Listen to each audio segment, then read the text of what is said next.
Ukraine ଯୁଦ୍ଧ ବନ୍ଦ କରିବାକୁ ଆମେରିକା ରାଷ୍ଟ୍ରପତି ଡୋନାଲ୍ଡ ଟ୍ରମ୍ପ ଉଦ୍ୟମ କରୁଥିଲେ ସୁଦ୍ଧା ଏହା ସମ୍ଭବ ହୋଇପାରୁନାହିଁ।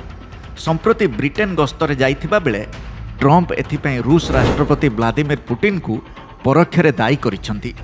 ପୁଟିନ ଏହି ପ୍ରସଙ୍ଗରେ ତାଙ୍କୁ ଅପଦସ୍ଥ କରିଥିବା ଟ୍ରମ୍ପ କହିଛନ୍ତି। ଗତ ମାସରେ ଆଲାସ୍କାରେ ଆୟୋଜିତ ଏକ ବୈଠକରେ ଉଭୟ ଟ୍ରମ୍ପ ଓ ପୁଟିନ ପରସ୍ପରକୁ ଭେଟିଥିବା ବେଳେ ଯୁଦ୍ଧ ପ୍ରସଙ୍ଗରେ ଆଲୋଚନା କରିଥିଲେ। ଏହି ସମୟରେ ଯୁଦ୍ଧ ବନ୍ଦ ପାଇଁ ୟୁକ୍ରେନ୍ ରାଷ୍ଟ୍ରପତି ଜେଲେନ୍ସ୍କିଙ୍କ ସହ ଆଲୋଚନା କରିବାକୁ ଟ୍ରମ୍ପ କୁଆଡ଼େ ପୁଟିନଙ୍କୁ ଅନୁରୋଧ କରିଥିଲେ। ତେବେ ଆଲୋଚନା ପାଇଁ ପୁଟିନ ଯେଉଁ ସର୍ତ୍ତ ରଖିଥିଲେ ତାହା ୟୁକ୍ରେନ୍ ପାଇଁ ଗ୍ରହଣୀୟ ହୋଇନଥିଲା। ଟ୍ରମ୍ପ ଆହୁରି କହିଛନ୍ତି, କ୍ଷମତାକୁ ଆସିବା ପରେ ସେ ଭାବିଥିଲେ ଯେ ଏହି ଯୁଦ୍ଧ ବନ୍ଦ କରିବା ତାଙ୍କ ପାଇଁ ସହଜ ହେବ। ତେବେ ବାସ୍ତବ ସ୍ଥିତି ଭିନ୍ନ ମୋଡ଼ ନେଇଥିବା ସେ କହିଛନ୍ତି।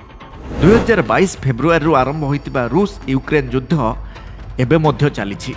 ଦ୍ୱିତୀୟ ଥର କ୍ଷମତାକୁ ଆସିବା ପୂର୍ବରୁ ଟ୍ରମ୍ପ କହିଥିଲେ ଯେ ସେ ଯଦି ରାଷ୍ଟ୍ରପତି ନିର୍ବାଚିତ ହୁଅନ୍ତି ତେବେ 24 ଘଣ୍ଟା ମଧ୍ୟରେ ରୁଷ ୟୁକ୍ରେନ୍ ଯୁଦ୍ଧ ବନ୍ଦ କରିଦେବେ। ଇତିମଧ୍ୟରେ ଟ୍ରମ୍ପ କ୍ଷମତା ଅକ୍ତିଆର କରିବାର ପ୍ରାୟ 8 ମାସ ଅତିକ୍ରାନ୍ତ ହୋଇସାରିଥିଲେ ସୁଦ୍ଧା ରୁଷ କିମ୍ବା ୟୁକ୍ରେନ୍ ଯୁଦ୍ଧ ବନ୍ଦ ପାଇଁ କୌଣସି ଫଳପ୍ରଦ ନିଷ୍ପତ୍ତି ନେଇପାରୁନାହାନ୍ତି। ବ୍ରିଟିଶ ପ୍ରଧାନମନ୍ତ୍ରୀ କିଏର ଷ୍ଟାର୍ମର ମଧ୍ୟ ଏହି ପ୍ରସଙ୍ଗରେ ପୁଟିନଙ୍କୁ ସମାଲୋଚନା କରିଛନ୍ତି।